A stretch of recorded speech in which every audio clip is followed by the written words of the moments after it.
Jaya Radha Madhava Kunja Bihari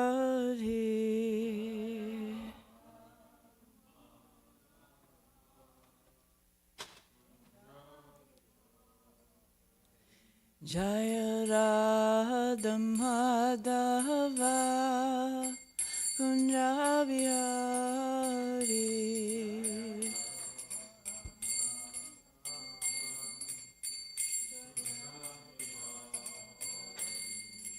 Gopi Jana Vallabha Girivara Dari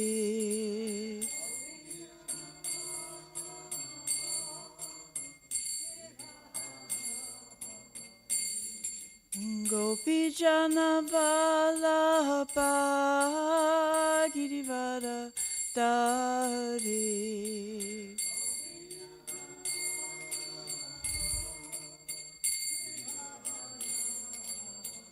Yashoda Nandana Braja Jana Ranjana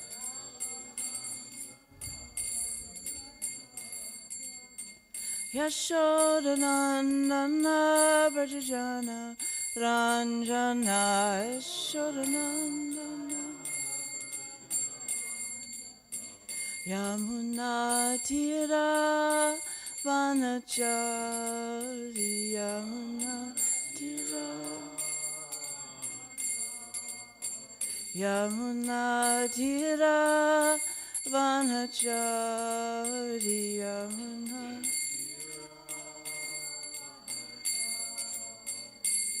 Jaya Radha Madhava Kunja Bihari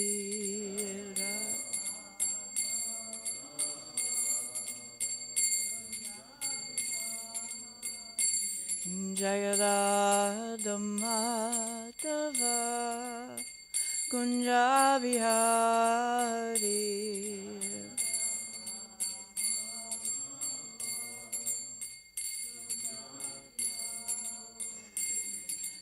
Gopi Jana Vallabha Girivara Dari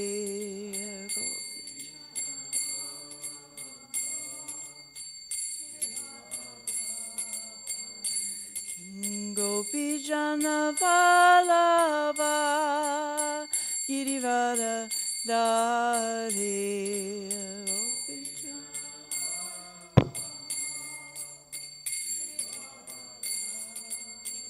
Yashoda Nandana Braja Jana Ranjana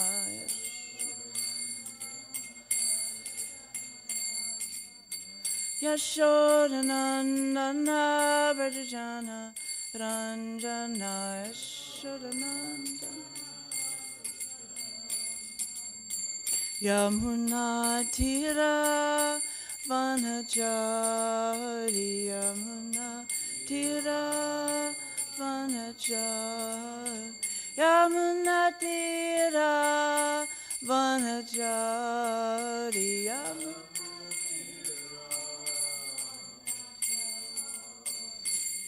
Jaya Radha Madhava Kunja Bihari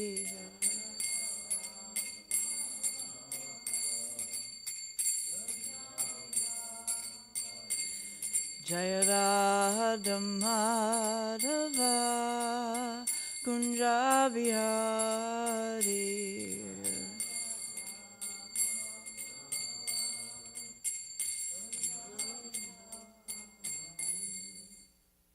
Jayam Vishnupad Paramahansa Parivrajikacharya Stasata Shishimad His Divine Grace A.C. Bhaktivedanta Swami Srila Prabhupada Ki Jai Anantakoti Vaishnav Vrinda Ki Jai Namacharya Srila Haridas Thakur Ki Jai Prem Se Kaho Shri Krishna Chaitanya Prabhu Nityananda Shri Advaita Gadadhar Shivasari Gaura Bhakta Vrinda Ki Jai Shri Shri Radha Krishna Gopagopnath Sham Kund Radha Kund Giri Govardhan Ki Jai Vrindavan Dham Ki Jai, Mayapur Dham Ki Jai, Gangamai Ki Jai, Yamunamai Ki Jai, Tulsi Devi Ki Jai, Bhakti Devi ki jai, Samaveda Bhakta Vrinda ki jai, Gaura Premananda, Hari Hari Bolo.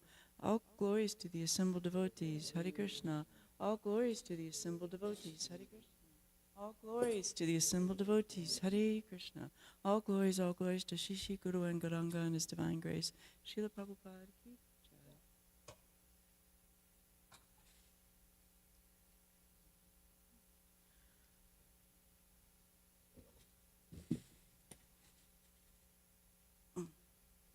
Om Namo Bhagavate Vasudevaya.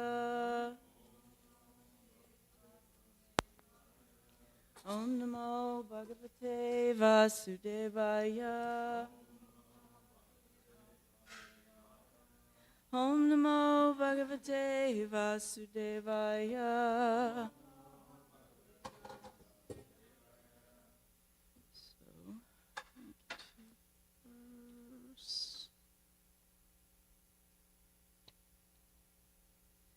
So we're reading in the 10th canto, chapter 48, which is Krishna pleases his devotees, and we're on text 31.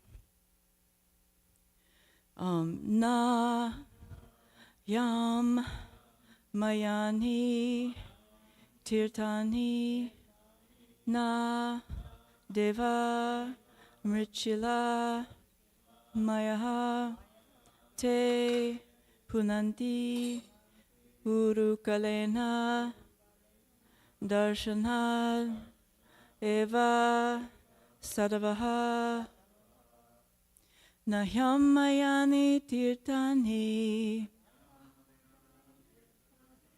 Nadeva Mrichilamaya Te Punantyurukalena Darshanat eva sadava Nahyammayani tirtani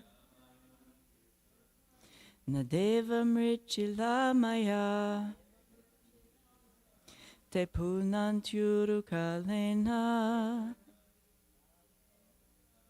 Darshanat eva sadava Nahayamayani tirtani Nadeva mrichilamaya Te punantyurukalena Darshanan eva sadava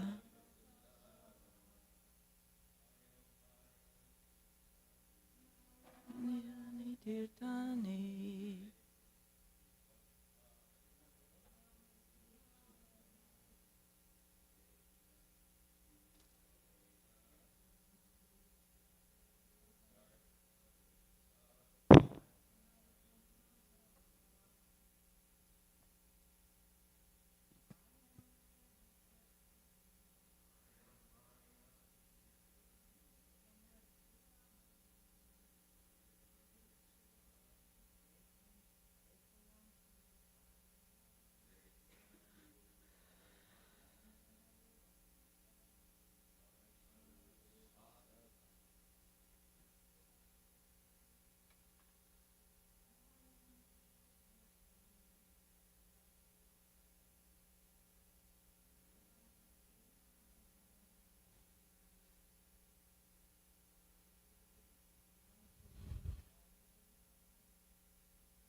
Na, not.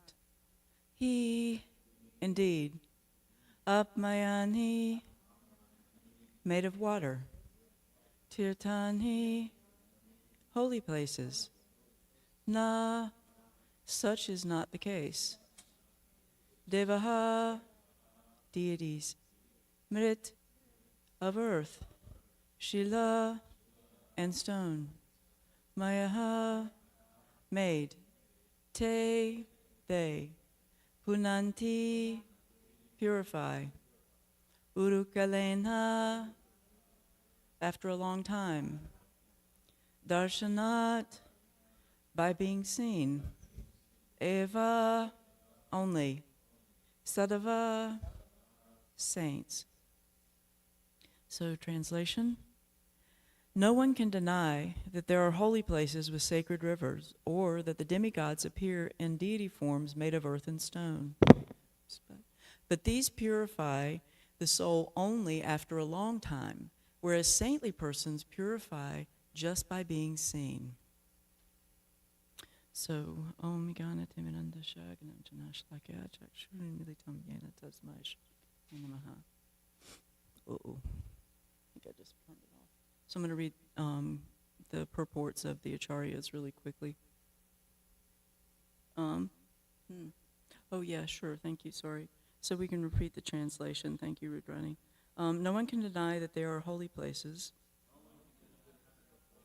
with sacred rivers, or that the demigods appear in deity forms made of earth and stone. But these purify the soul only after a long time, whereas saintly persons purify just by being seen. So, Vishwanath Chakravarti Thakur shares that, are not the holy waters worthy of worship? Shaking my head, I say no. Though certainly the holy waters in the devas purify, that is very different from the purification through the devotees. The holy waters give purification by prolonged service, but the devotees give purification just by seeing them. And then Jiva Goswami shares, to serve devotees directly is not the same as serving ordinary devatas directly, even though that is rare. Serving deity forms of the devatas is even less valuable than serving them directly, and serving ordinary tirthas is similar. The deity forms of the devatas and the deities of the tirthas purify a person of impurities of the heart only after a long time. Use of the masculine te instead of neuter, which is neutral, form tani, is poetic license. The first moment, not even the second moment, of seeing devotees purifies one immediately. And then Sanatana Goswami shares, should the devatas not be worshipped? The meaning is this: the deity forms made of stone, they are worshipable. What then to speak of the shining forms made with excellence? But in truth, the devotees should be served more, because the holy places purify the heart of sinful contaminations only after serving a long time. To serve devotees directly is not the same as to serve ordinary devatas directly, though even that is rare. Serving deity forms of the devatas is even less valuable than serving them directly. It's a little bit of a repeat. And serving ordinary tirthas is similar. The deity forms of the devatas and the deities of the tirthas purify a person of impurities of the heart only after a long time. And so the rest is really the exact same. So Om Gyana Timiranda Shagananjana Shalakaya Chakshurun Militam Yena Tasmai Shri Gurave Namaha. So in thinking and reflecting on this, I was really thinking about the significance of the purification through the association and through association and devotional service, but with the right attitude and understanding. When I'm hearing this, I'm hearing, serving the devotee, and so automatically I'm thinking serving my spiritual master is even more important than going to the holy places, is even more important than serving the demigods. Really being able and serving Srila Prabhupada and his movement and spreading this movement is really at the core of everything that we're doing and developing our relationship with Krishna through all these exalted words that are being shared by Krishna and his great devotees. And so how fortunate are we to have this opportunity to rectify our misguided life.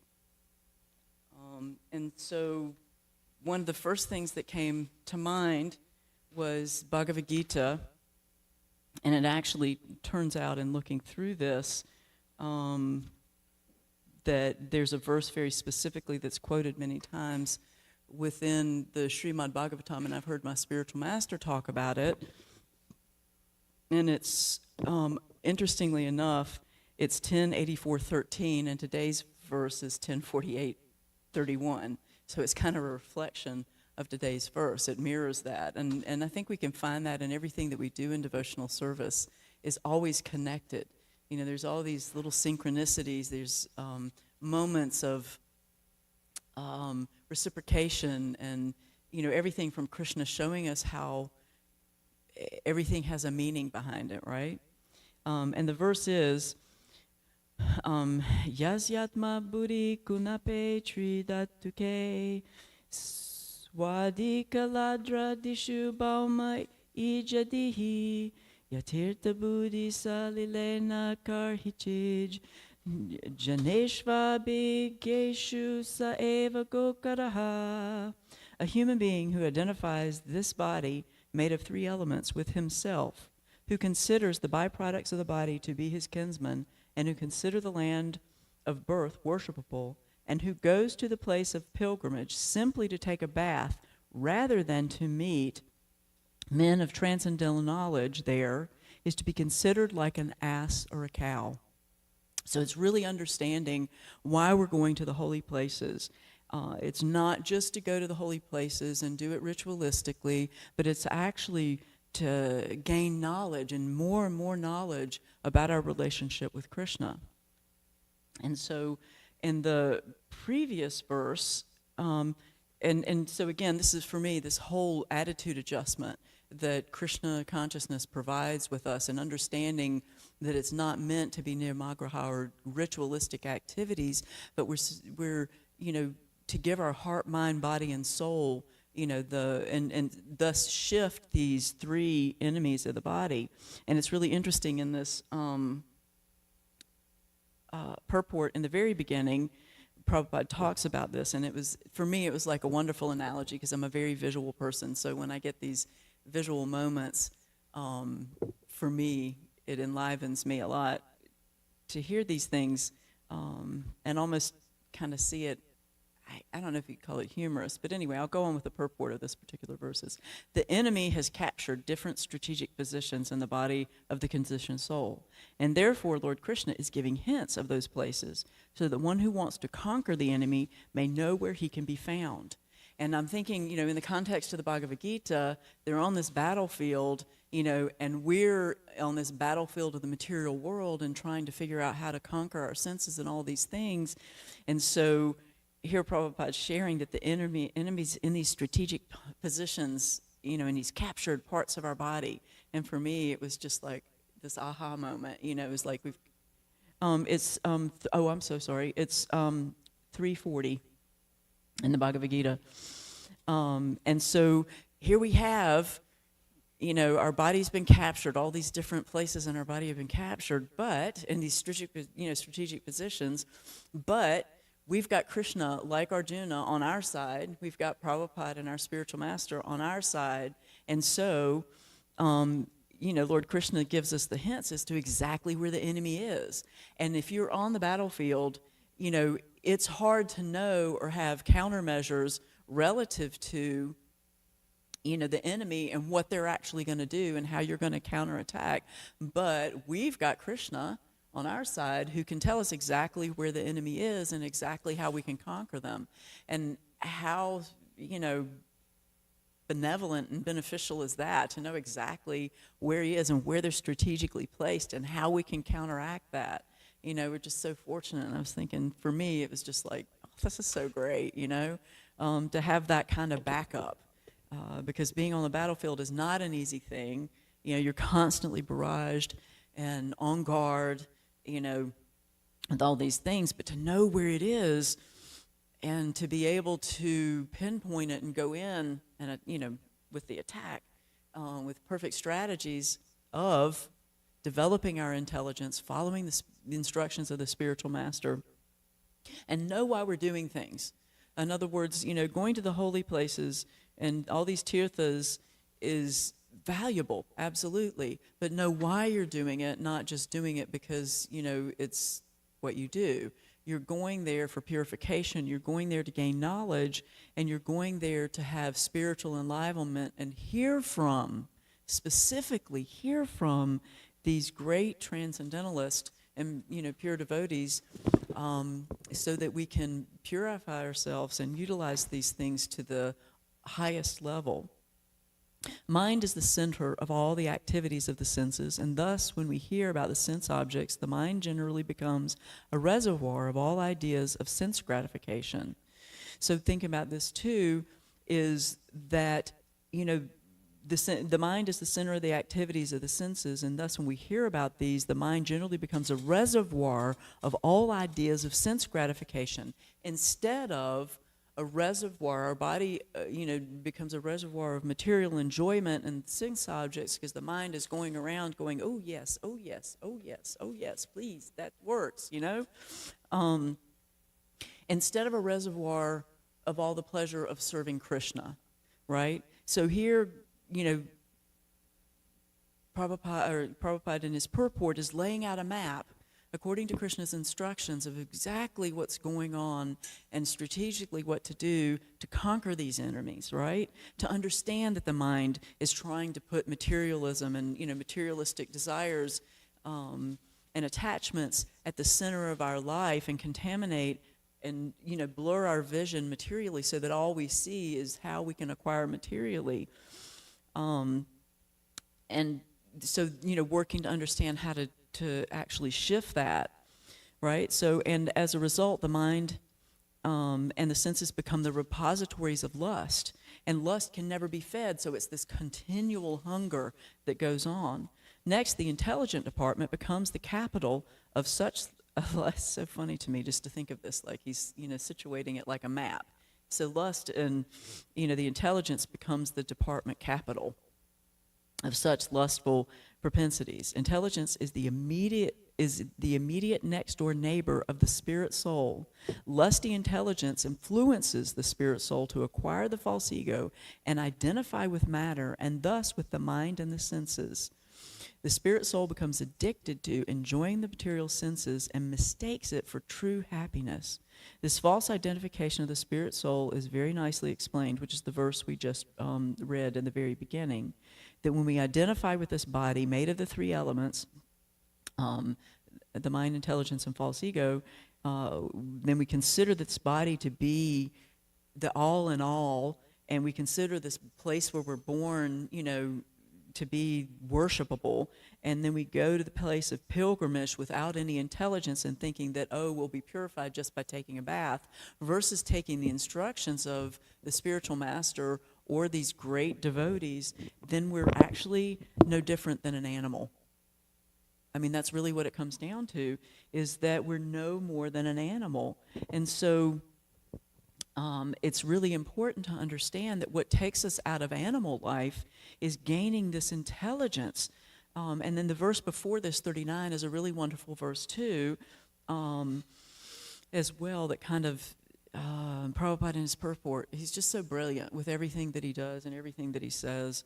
You can see in Prabhupada how fully connected to Krishna is, and how he's just this open river of knowledge, just continually speaking Krishna Katha and brilliantly connecting everything for us personally. It's not just these rote words, but he's actually giving us Krishna through these words. He's making it personal for us when we touch with these, because all of these, and I know all these, my spiritual master and everybody that's given class, I'm sure you know that you read a purport once, you're going through your developmental devotional life, and the next time you read it, it says something different. Same river, but so many different contexts flowing by.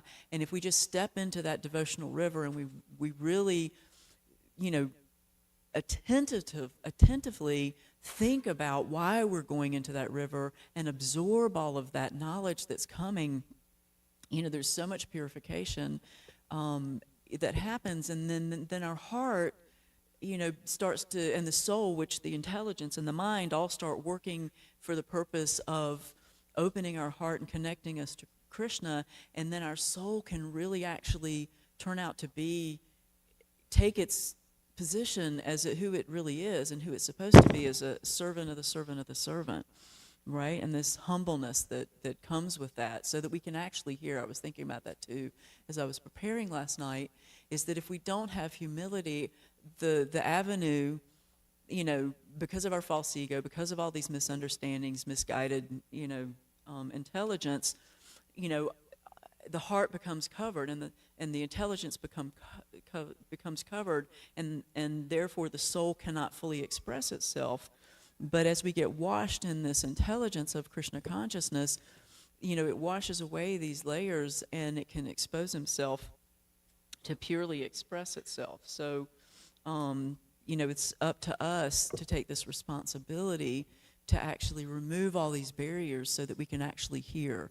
Because these things that cover the heart, these unwanted things, these anartas in the heart, block the ability to actually hear. We have to be willing to be humble, to be able to receive, right? And it's like one of my favorite images, and I think I was watching it was the new Mahabharata, but there was something that Krishna said that was very significant, at least to me, is that we're constantly, thinking of ourselves and closing our hearts and our mind and, our anger and our lust, and showing who we are through the false ego, we can't really receive anything, right?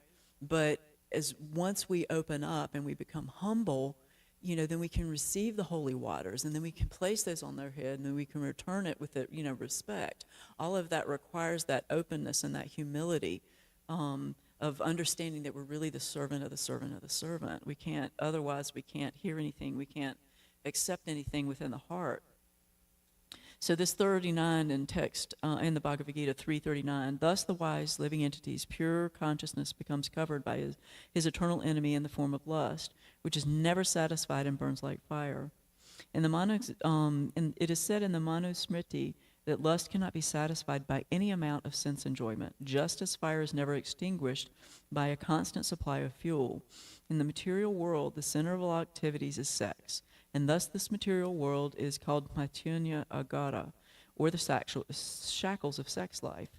In the ordinary prison house, criminals are kept within bars. Similarly, the criminals who are disobedient to the laws of the Lord are shackled by sex life. Advancement of material civilization on the basis of sense gratification means increasing the duration of material existence of the living entity. In other words, samsara, coming back over and over and over again. Therefore, this lust is the symbol of ignorance by which the living entity is kept within the material world. While one enjoys sense gratification, it may be that there is some feeling of happiness, but actually that so-called feeling of happiness is the ultimate enemy of the sense enjoyer. So again, for me, it was like, such an example of what this sense enjoyment is, and being stimulated by this body through the mind acquiring all these things, and then the intelligence becoming contaminated and the soul becoming covered, versus, and then not understanding why you're going where you're going, why you're doing what you're doing, versus stepping into that river of Krishna consciousness through hearing and this association, which again is what's really, really so important, is this association. And association is not just, vapu, or the physical form. Association is through instructions, it's through hearing, it's through dancing, it's through devotional service. Everything we're doing, dressing the deities, listening to class, taking care of the temple, taking care of the grounds of the temple, even taking care of the trash, washing the dishes, preparing the meals, serving the devotees. All these things are service to Krishna. All these things are devotional service. All these things develop a relationship with Krishna. They're not just mundane things to be done on a to-do list. They're actually what purifies the heart, and opens that heart to devotional service.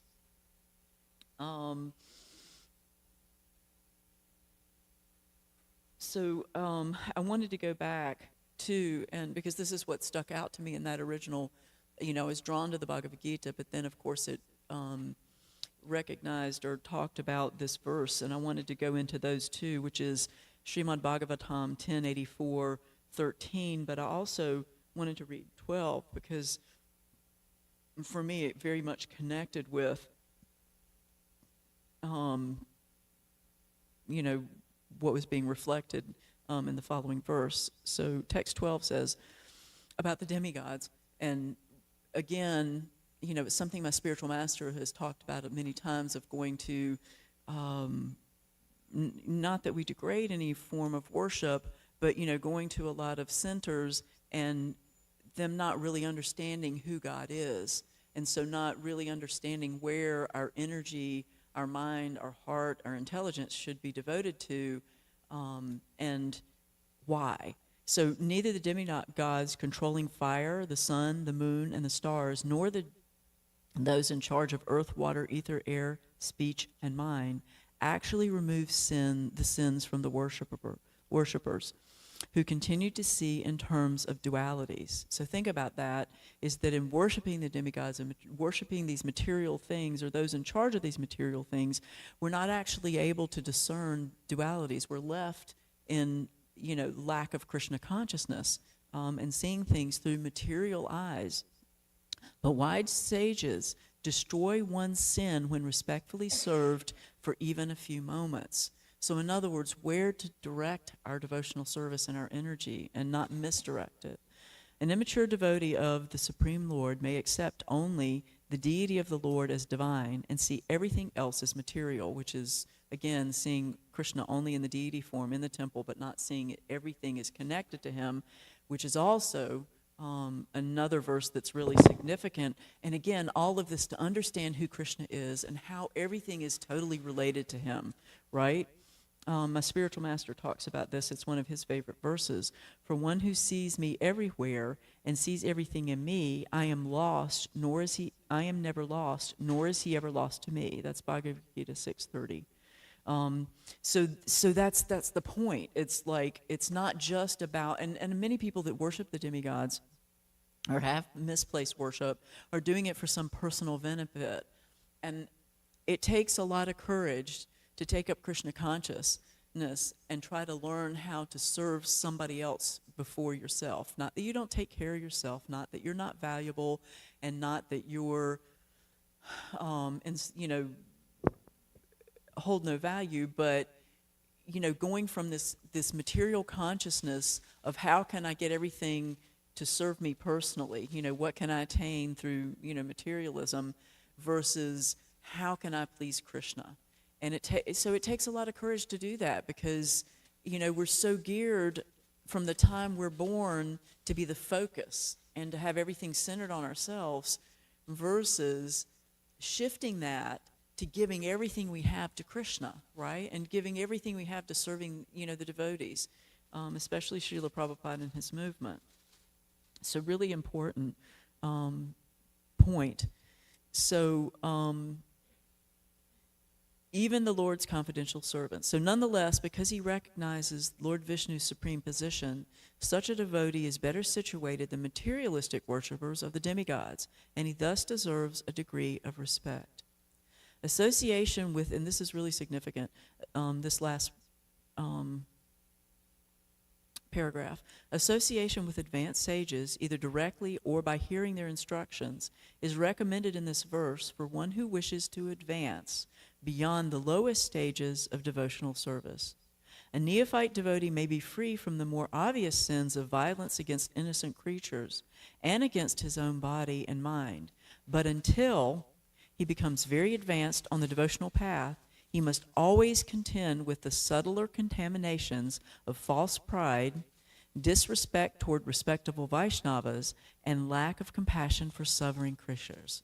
I want to read that again, because for me this was really significant, of reminding myself of the need to be super attentive. Yes, I'm a devotee. Yes, I'm practicing. I'm doing nonviolence through eating, vegetarian, vegan foods, and all these other different things. I'm, chanting my rounds every day. But until I become very advanced on the devotional practice, I must always contend with the subtler contaminations of false pride, disrespect toward respectable Vaishnavas, and lack of compassion for suffering creatures. Because I'm still thinking about myself. The best remedy for these symptoms of immaturity is to hear from and honor pure Vaishnavas and to assist them in working to deliver the fallen conditioned souls. So super, super significant of thinking about again, why we're doing, what our main point is. It's, again, this emphasis over and over and over again. It's not just about going to the holy tirthas and the holy rivers, but why are you going? You're going to hear. And so that's significant. And what's wonderful about that is that hearing can be done anywhere at any time. We can do it while we're sweeping. We can do it while we're cooking. We can, do it while we're doing any of our devotional service, when we're cleaning at our homes, anywhere, driving in the car. We can always hear. Take the time to hear. Have that association so the heart can become purified. So then the verse that was actually referenced, one who identifies himself as the inert body composed of mucus, bile, and air, who assumes his wife and family are permanently his own, versus Krishna's, who thinks an earthen image or the land of his birth is worshipable, or who sees a place of pilgrimage as merely the water there, but who never identifies himself with, feels kinship with, worships, or even visits those who are wise in spiritual truth. Such a person is no better than a cow or ass. True intelligence is shown by one's freedom from false identification of the self, as stated in the Brihaspati Samhita. Men who do not know the principles of devotional service to the Supreme Lord should be known as cows and asses, even if they are expert in technically analyzing Vedic mantras and are adored by world leaders. Again, this, not just doing things ritually, not to just gain these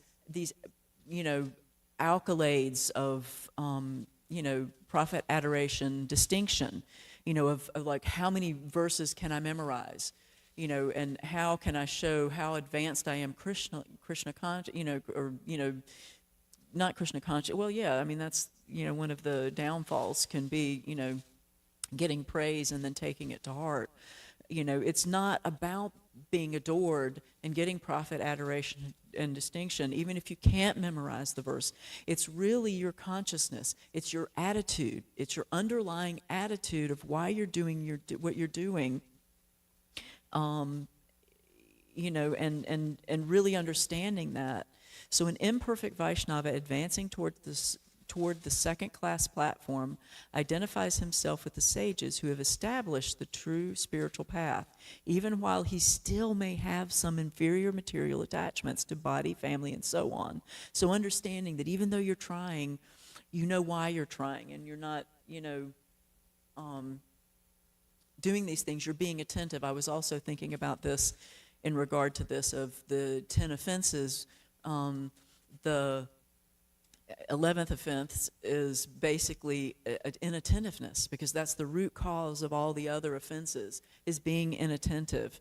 And so being inattentive, even in the context of not being introspective and taking personal responsibility for your own personal motives as to why you're doing what you're doing, if you're aware of that, even if you do have these inferior attachments to body and family and so on, and so many different desires, you just keep going, right?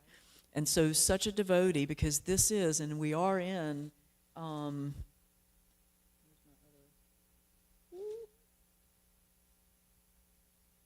know where my other book is? Anyway, we are in this chapter of Krishna and his devotees, right? And it's reflecting this love that Krishna has for his devotees and what he's willing to do for his devotees. And he's willing to do for that for us. He loves us so much, right? So such a devotee of the Lord is not a foolish cow or stubborn ass like the majority of materialists, but most excellent is the Vaishnava who has gained the special mercy of the Lord. And that, again, to me, is what this chapter is about, the special mercy of the Lord and his devotees, and his specific relationship with them. And broken free from the bondage of illusory attachments altogether. According to Srila Vishwanath Chakravarti, the words Bhoma Ichha Dihi, who thinks an image made of earth is worshipable, refer not to the deity form of the Supreme Lord in his temple, but to the deities of the demigods. And the words Yatirtha Buddhi Salale, who sees a place of pilgrimage as merely the water there, referred not to the sacred rivers of the Ganges or the Yamuna, but to lesser rivers.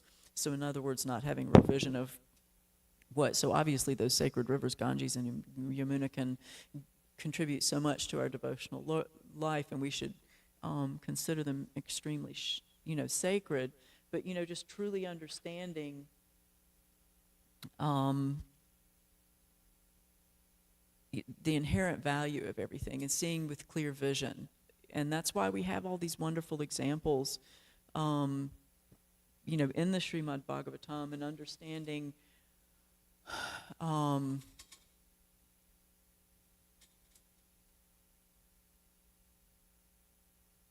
don't know who our real hero is in this material world. And that's these great devotees.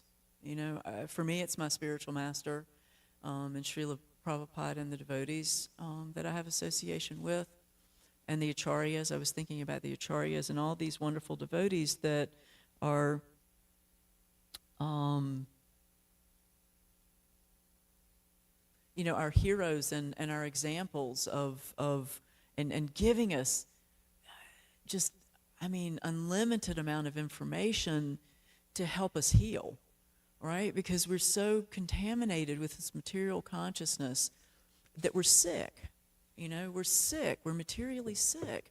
And so, they're giving us this constant medicine of Krishna consciousness, and how fortunate we are. And even though it doesn't taste good, it's like poison in the beginning, but nectar in the end, it's meant for our welfare, because they know, they have that compassion, and they know that we're suffering. And it's so painful for them that they're willing to do anything. And you can see that in Prabhupada's example.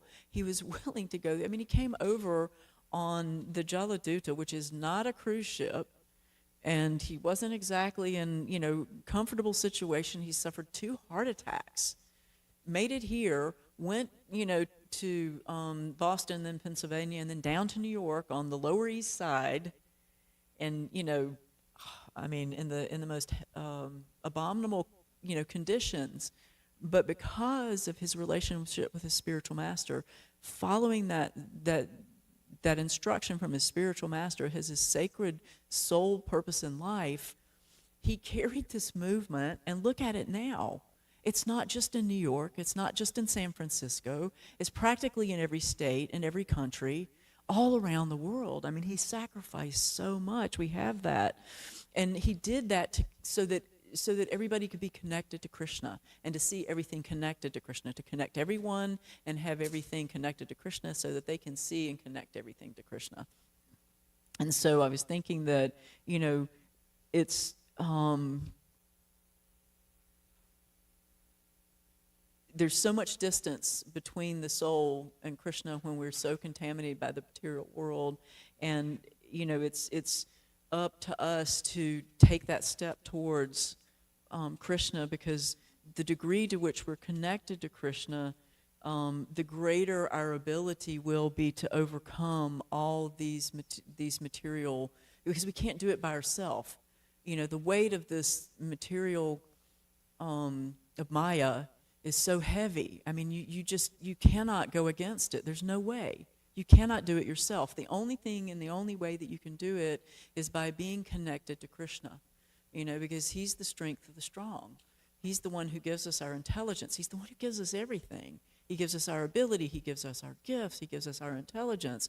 He gives us our desires. He gives us the strategies, how, to go through and find who we really are and not be misguided in our different actions, so that we can do 2 things, so that we can have a loving relationship with him, but also give that loving relationship with other and expand the family, so that it's, universal. So sorry I didn't leave time for questions. It's like, all glories to Srimad Bhagavatam, all glories to Srila Prabhupada, all glories to the association of the devotees, all glories to Shri Shri Radha Golokananda Ki Jai. Yeah, sure.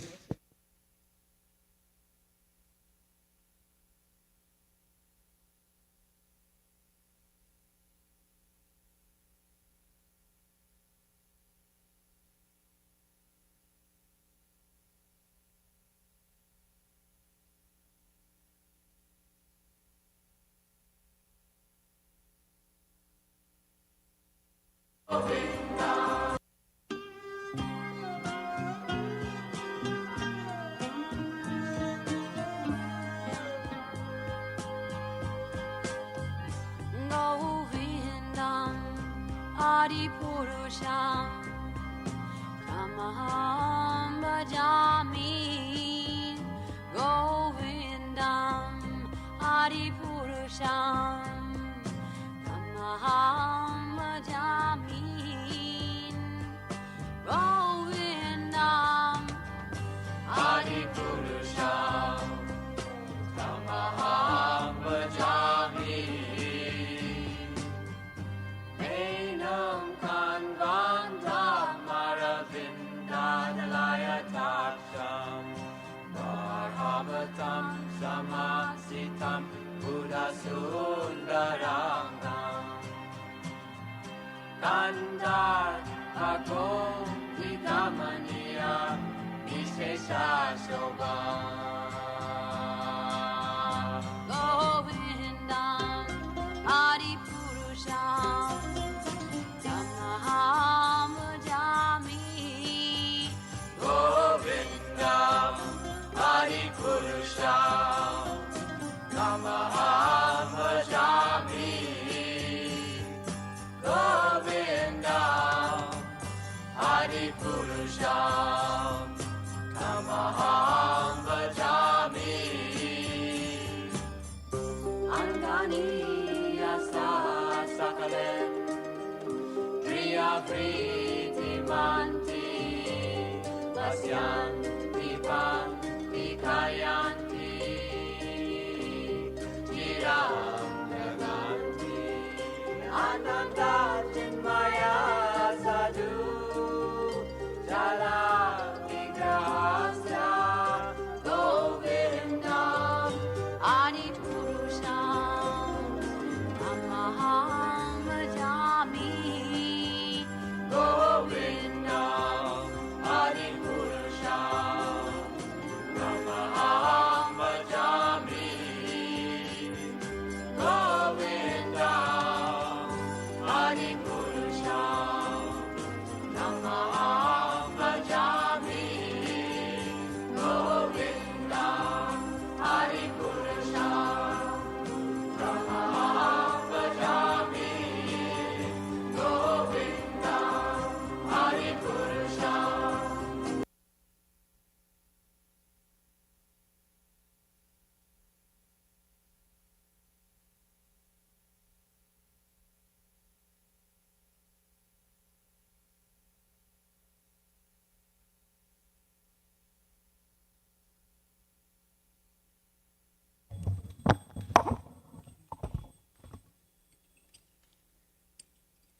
Vajahure mana shri nananana abhaya charana vindare.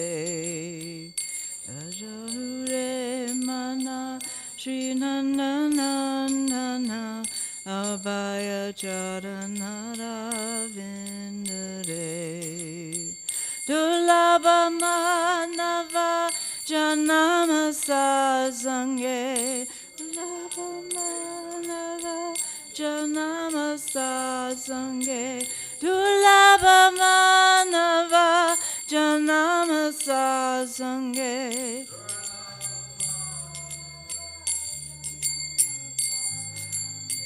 Taro e Bava Sindure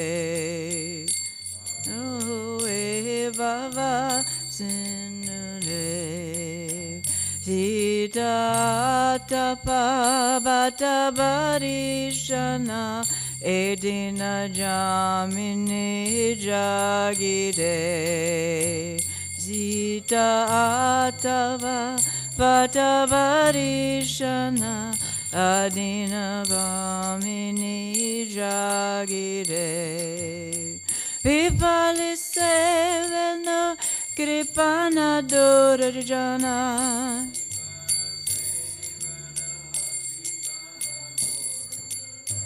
Vipali seveno kripana durjana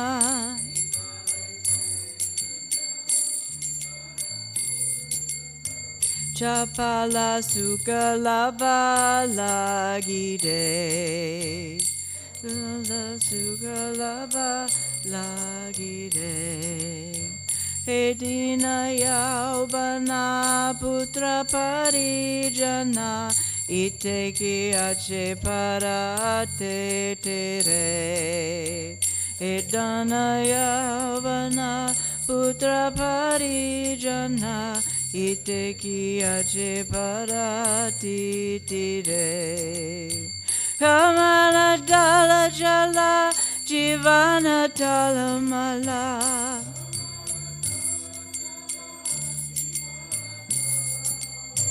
Kamala tala jala jivana talamala.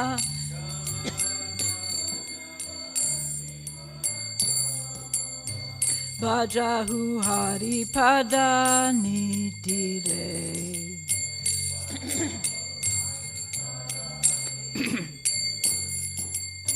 Shravana kirtana smarana vandana pada sevana dasyare.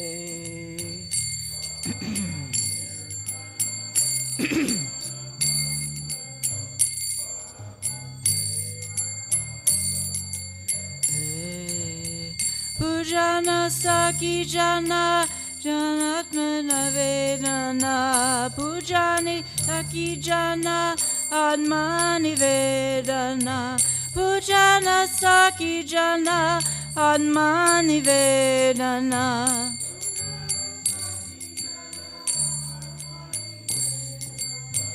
Govinda dasa bilashare.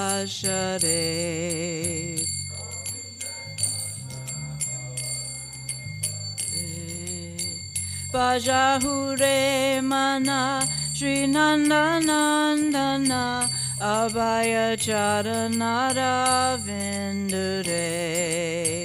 Bajahure mana Shri Nanda Nandana Abhaya Charanara Vindure. Bajahure mana Shri Nanda Nandana Abhaya Charanara Vindure.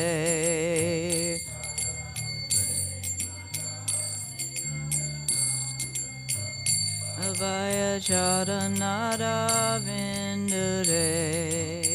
Durlava Manava Janama Sasange.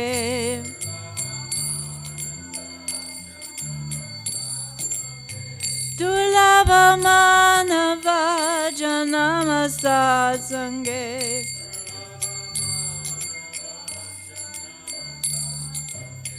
Taro Hoe Vava Sindure. Vava Sindure. Jaya Radha Goloka Nanda Radha Goloka Nanda Radhe.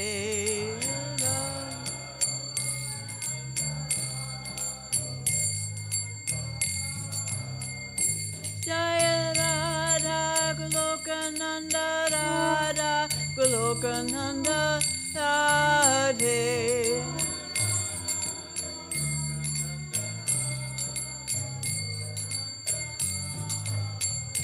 Jaya Radhe, Jaya Radhe, Jaya Radhe, Jaya Shri Radhe.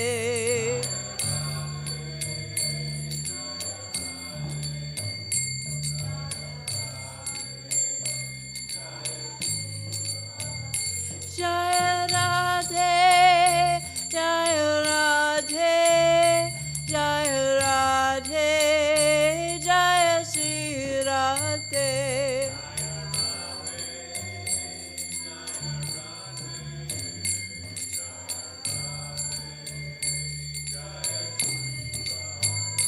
Jaya Giri Govardhan, Jaya Shri Vrindavan Dham, Jaya Giri Govardhan, Jaya Shri Vrindavan Dham.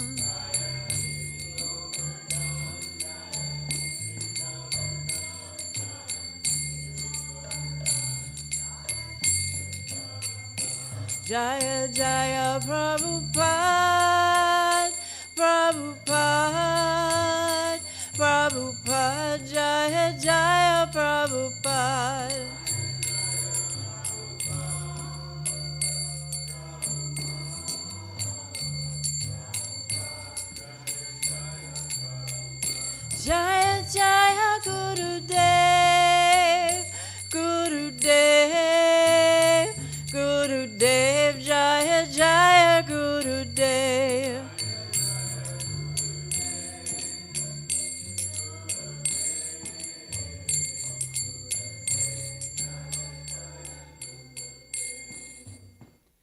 Nityayam Vishnupad Paramahansa Parivrajakacharyasta Sata Shri Srimad His Divine Grace A.C. Bhaktivedanta Swami Srila Prabhupada Ki Jai Anantakoti Vaishnav Vrinda Ki Jai Namacharya Srila Haridas Thakur Ki Jai Prem Se Kaho Shri Krishna Chaitanya Prabhu Nityananda Shri Advaita Gadadhar Shivasari Gaura Bhakta Vrinda Ki Jai Shri Shri Radha Krishna Gopagopna Sham Kund Radha Kund Gita Govardhana Ki Jai Vrindavan Dham Ki Jai Mayapur Dham Ki Jai Navadvip Dham Ki Jai Ganga Mai Ki Jai Tulsi Devi Ki Jai Yamuna Devi Ki Jai Bhakti Devi Ki Jai Samaveda Bhakta Vrinda Ki Jai Gaura Premananda, Hari Hari Bolo. All glories to the assembled devotees, Hare Krishna. All glories to the assembled devotees, Hare Krishna.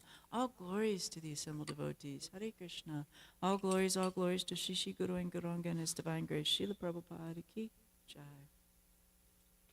O mine, just worship the lotus feet of the son of Nanda, which makes one fearless. Having obtained this rare human birth, cross over this ocean of worldly existence by associating with saintly persons. Day and night I remain sleepless, suffering heat and cold, wind and rain. For a bit of flickering happiness I have vainly served wicked and miserly men. What assurance of real happiness is there in all one's wealth, youth, sons, and relatives? This life totters like a drop of water on a lotus petal. Therefore you should always worship the lotus feet of Lord Hari. Govinda Das longs to hear the glories of Lord Hari, chant his glories, constantly remember him, offer him prayers, serve his lotus feet, become his servant, worship him, offer him his prayers, serve his lotus feet, become his servant, worship, this is going to repeat, and serve him as a friend and completely offer him his very self. Srila Govinda Das Kaviraj Ki Jai. Cheto Darpana Marjanam Devagni Hinarpanam Shirai Karavachandakam Vitaranam Vijavadu Jivanam Nantamayam Nadanam Radmasnapanam Sankirtanam Namnamakari Bahuda Nija Sarva Shaktis Tartra Pitani Amita Smaranena Kala Etadrishita Vakripa Bhagavan Mamapi Durdaiva Midrishamiha Janina Nuragaha Janadapi Sanichana Rorva Vishnana Amanina Manadena Kirtaniya Sadaharihi Nadanam Najanam Nasundarim Kavitam Vajagadishvakamaye Mama Janmanmi Janmanishvare Bhavatad Bhaktir Ahaitu Twai Ayinanda Tanuja Kinkaram Patitam Mam Vishame Bhavam Budao Kripaya Tava Padar Pankacha Stita Duli Sadrisham Vinchataya Nayam Galada Shudaraya Yavaram Gagada Rudaya Gira Pulakalakir Nichitam Pupukada Dava Nama Grahane Bivashiti Yugayitam Nimishena Chakshusha Pavrishayitam Shunyayitam Jagat Sarvam Govinda Veda Hename Ashlishava Pararatam Pinashtumam Adarshana Marma Hatam Karotuva Yatatava Vidatatu Dalampato Madprananatastu Saeva Napara.